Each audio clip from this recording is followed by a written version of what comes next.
Have you ever actually stopped to think about the physics of a water slide? Well, today we're going to do just that. We're going to solve a real exam question that uses a simple theme park ride to show us some pretty cool principles of energy in action. So here's our setting, the Aqua chute. But don't let the fun fool you, this is actually a three-part physics problem in disguise. Let's solve it together, one step at a time. First things first, the first piece of our puzzle is to figure out just how fast the rider is actually moving. Okay, so the question wants us to use something called a light gate. What is that? Well, you can think of it like a little laser tripwire that's hooked up to a super precise stopwatch. The second something breaks that beam, the timer starts, and the moment the object is all the way through, the timer stops. So, what two things do we need to figure out the speed?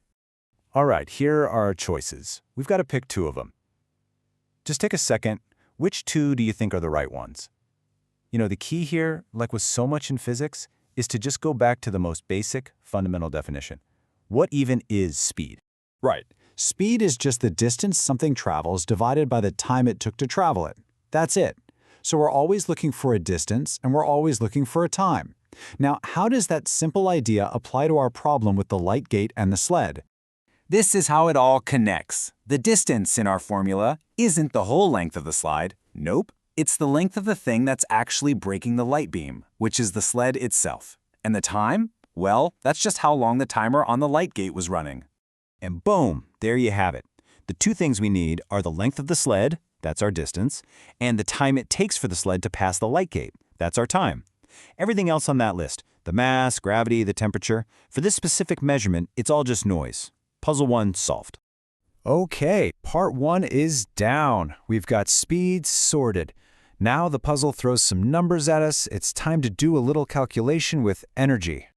So, the exam tells us that as the rider dropped 17 meters vertically, they lost 8.33 kilojoules of gravitational potential energy. And it reminds us that the gravitational field strength is 9.8 newtons per kilogram. Our job? Find the mass of the rider. To crack this, we need the formula for gravitational potential energy, or GPE. It's basically the energy that's stored up in an object just because of its height. The formula is super simple. Energy equals mass times gravity times height, or E equals mgh. Now the puzzle already gave us the energy, the height, and we know gravity, so the only thing left to find is the mass. Let's walk through this together. First step, and this is a really important one where people often slip up, you have to convert kilojoules into joules. So 8.33 becomes 8330. Easy. Next, we just shuffle our formula around a bit to solve for mass, which gives us mass equals GPE divided by gravity times height. Now we just plug in the numbers, 8330 divided by, let's see, 9.8 times 17.0, and that gives us 49.98 something something something. And since the numbers we started with were given to 2 or 3 significant figures, it makes total sense to round our final answer. The mass of the rider is 50 kilograms. Part 2 of the puzzle, complete. All right, we've done the measurements, we've crunched the numbers, but now comes the real brain teaser. This last part isn't about math. It's a conceptual question that really tests if we get what's going on. So what is going on here? Why would a really heavy person and a really light person get to the bottom of the Aqua chute going at pretty much the same speed? It feels wrong, doesn't it? You'd think the heavier person would go faster. Let's break it down.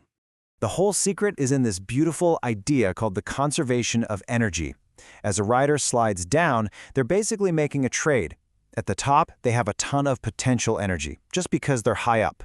By the time they hit the bottom, all of that height energy has been converted into kinetic energy, which is the energy of motion.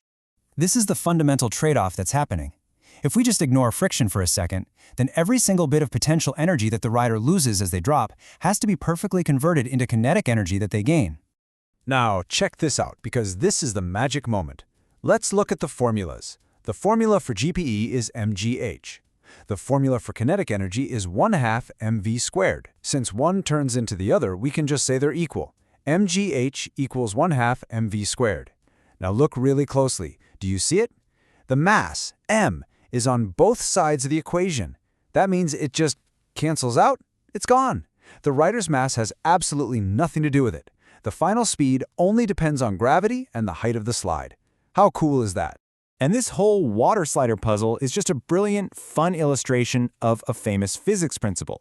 You know the one about how a heavy object and a light object will actually fall at the same rate, as long as you can ignore stuff like air resistance. The Aqua chute is just a real-world demo of that very idea. So there you have it. One water slide, one exam question, and one totally fundamental law of the universe. The secret wasn't about the rider at all. It was about that beautiful trade-off, swapping the energy of height for the energy of motion. Now that you see it in action here, what other puzzles in the world around you can you solve with this one simple idea? Thanks for joining me.